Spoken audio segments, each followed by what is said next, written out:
Ikaduhang punto na makita po ninyo sa inyo ang screen karon. Reklamo siya kasi siyempre nga akong pamahayag ang naay dako nga tawag ng responsibilidad sa pagtudlo mahitungod sa pagtuo mahitungod sa Dios. O ang mga pari sumot ang tinuod nga mga ministro. So pag naay ministro na dili pari o questionable na pareha sa ministro sa Iglesia ni Cristo ni Manalo. Kaya dili man sila pari, so nagpasabot nga, na diskumpiyado ta na kay basig kinsan ng ministrohan na kay ang tinuod nga ministro nga iya sa Dios mga pari man. So karon imo kong gi-question nganong tawag anang gawali ko kay gipadala man kus pari, di ba? Ang magawali ipadala.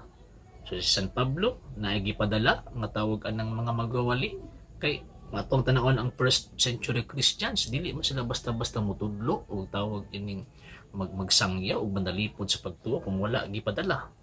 Unya kinahanglan ang pagpadala according to Romans chapter 10 verse 13 to 15. Makita nato nga nagi connection dito sa mga apostol.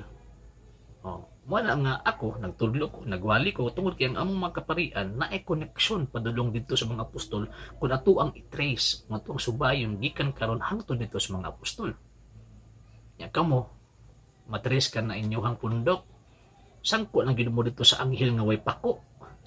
Katong namatay si Kristinae. Dito lang ginamusan ko inyong mga ministro. The rest ana ikan kang Manalo, pababa dito sa tawag ng mga apostol. Wa na gid in taon, bisan ganin si Kristo ang makailaan ng Manalo.